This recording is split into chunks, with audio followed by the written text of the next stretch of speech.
It is appropriate then that God waited 2,000 years to release to our understanding a knowledge of the human spirit.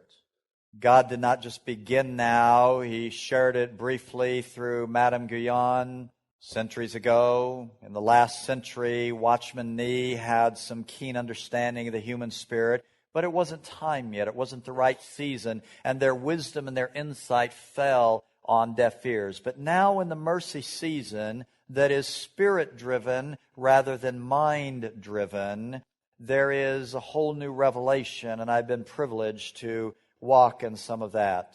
In the bookstore over there, you will see these series called Nurturing Your Spirit, 1, 2, and 3, explaining how we can bring our spirit to the front and have our spirit communicate to our soul in a way that we never imagined possible. We should know 4 different voices: the voice of God, the voice of the devil, the voice of our soul, the voice of our spirit. 50 years ago, we didn't even hardly know the voice of God. We've come a long ways in knowing the voice of God, the voice of the enemy, but we need to add one more voice. Even if you are not a mercy gift, all of us are called to understand our spirit and to be able to hear our spirit and listen to our spirit speaking to our soul and guiding us and telling us things that the soul will not know. And it was in that context that we discovered a new layer to the concept of sanctifying time, which occurred on the 7th day. I came about it the hard way, as usual. That's what prophets are for. I was in Argentina.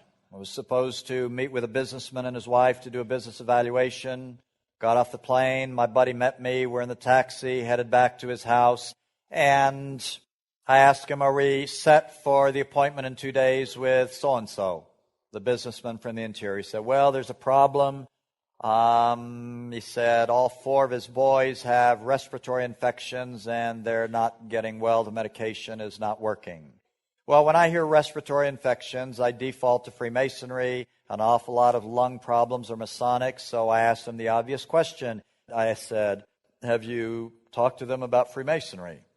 He gives me that look that says, of course. How clumsy do you think I am? I said, all right, calm down. Peace, peace.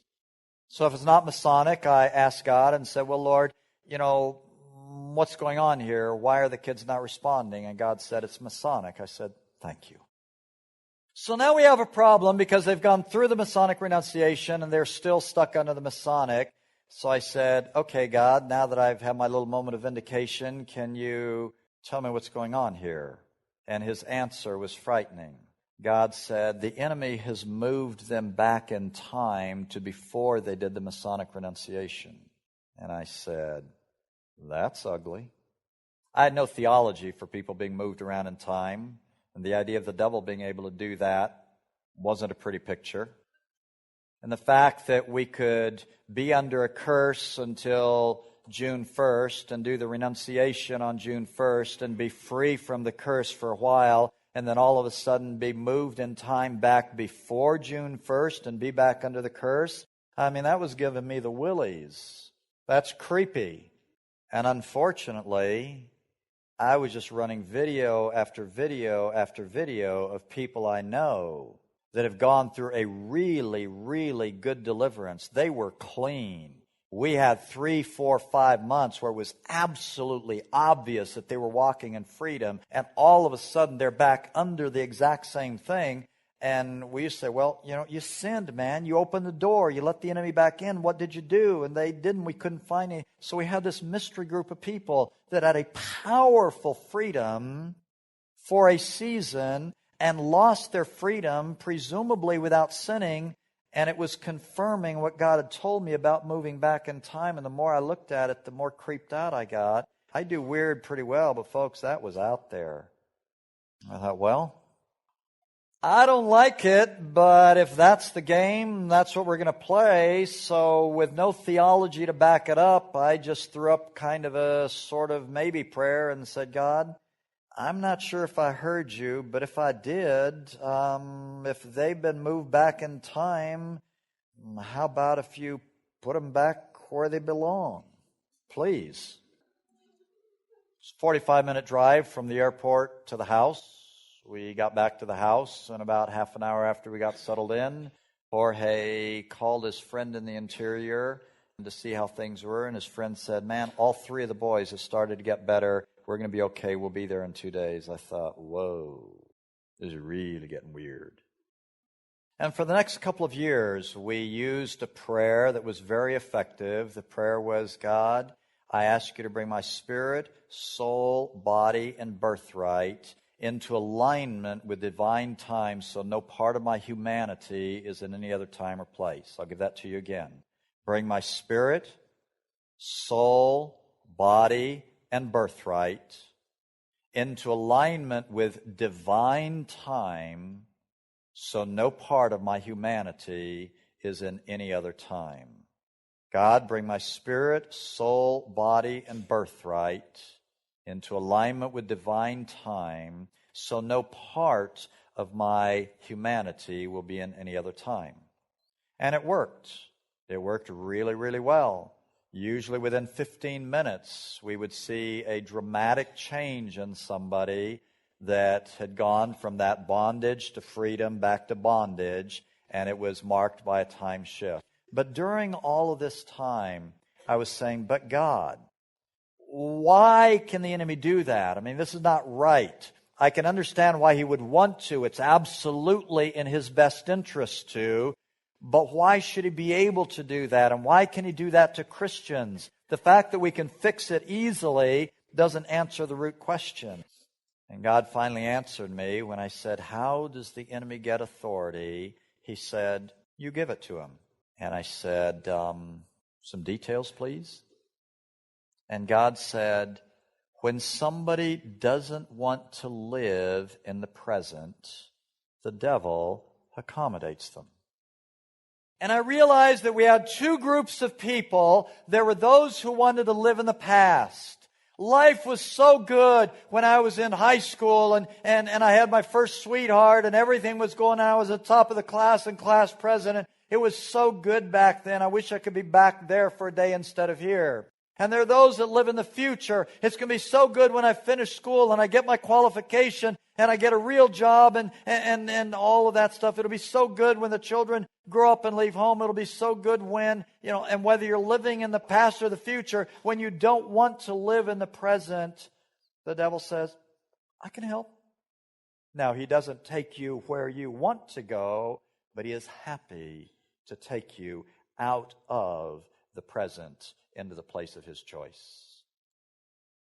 And so we authorize him to move us in time to unholy, unwholesome places, and we lose the freedom that we should have because we choose not to live in the present. And the truth that the mercy gift needs to embrace, because the mercy is one of the most frequent culprits in this area, is that the present is part of a good ecosystem. The fantasy is, it was good there, or it's going to be good there. And God says, no. Today, it's not good for your body. You're hurting. Today, it's not good for your soul. You're feeling angry, rejected, or depressed, or whatever the case may be.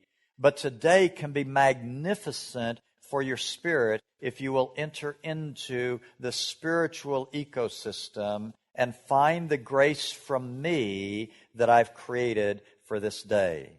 This is not about denial. This is not about putting on a pretty face. This is not about making statements that are the opposite of reality and hoping they take. It is saying today is an ecosystem of its own. Today is a day that God designed. Today is a day that His mercies are fresh and new and right and special.